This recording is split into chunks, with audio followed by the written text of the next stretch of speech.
Well, that was a wild day at the racetrack. Whoa, I tell you, they were crashing right and left. Just practice, too. Mike Mullen from MikeMullen.net, leaving Darlington Raceway, getting ready for the Southern 500. Saturday night, we're going to have Jamie McMurray on the pole. Jeff Gordon outside.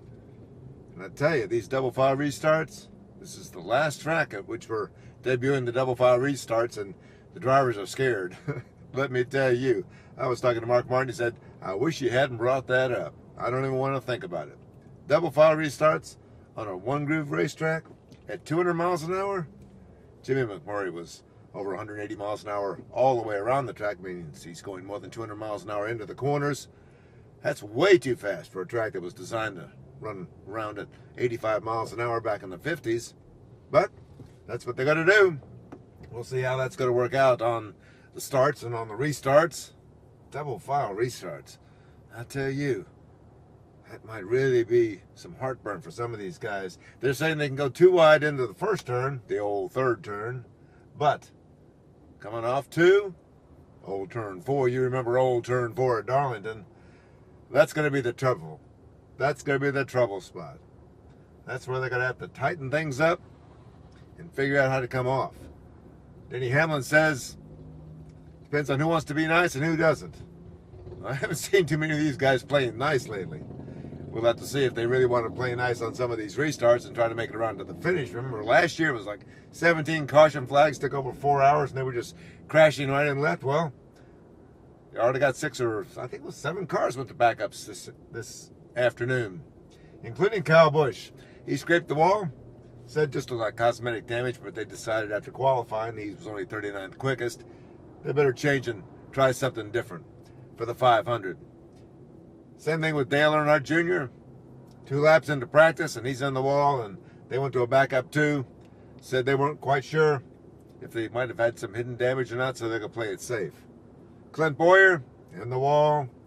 A lot of guys in the wall. Marcus Ambrose in the wall. One of the problems, and we talked to Matt Kenseth about this, is the new spoiler, the new flat blade spoiler. It's too wide. Basically, it's simply too wide because NASCAR was trying to keep the same aerodynamics from the winged spoiler with the new spoiler. They managed to do that, but does that mean they're going to be able to keep everything together when they go around the corners? Turns out that the spoiler is so wide that when they scrape the wall, and you're only running a few inches off the wall here, when they scrape the wall, the spoiler catches because it's hanging out over the edge of the fender. Catches the wall, throws the right front right back into the wall. That's what happened to a lot of guys today. If you were lucky, you just got a scrape.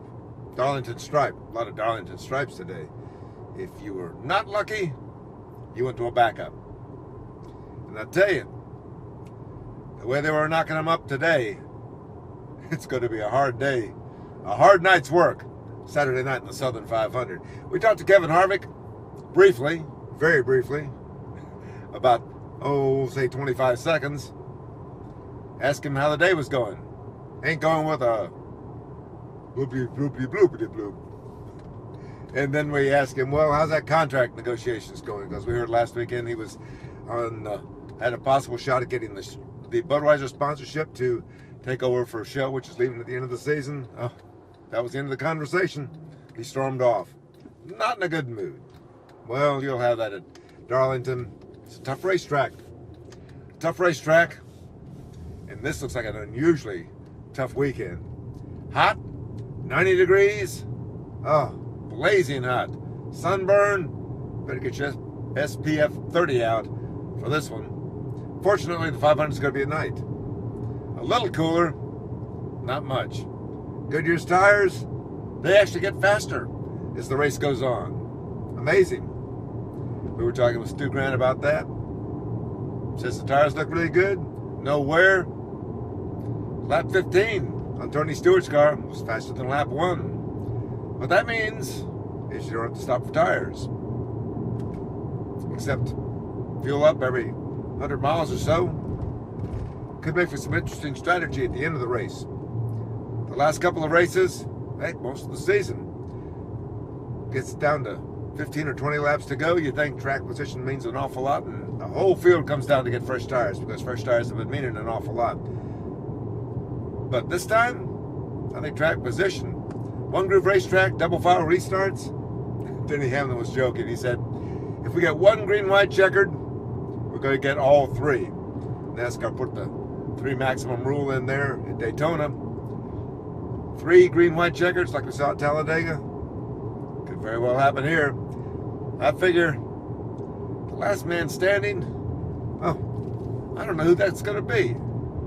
I'm sort of banking on Jeff Gordon. He's a survivor, starting on the front row, should be ahead of some of the action. Kyle Busch, starting at the rear of the pack. I think he did that in 2:08 and 1. Got to go back and check. A lot of history here at Darlington to check on. I think they're going to make some more Saturday night. Mike Mullen from MikeMullen.net. Jamie McMurray. Jeff Gordon. Brian Vickers. 1, 2, 3 for Saturday night's classic Southern 500.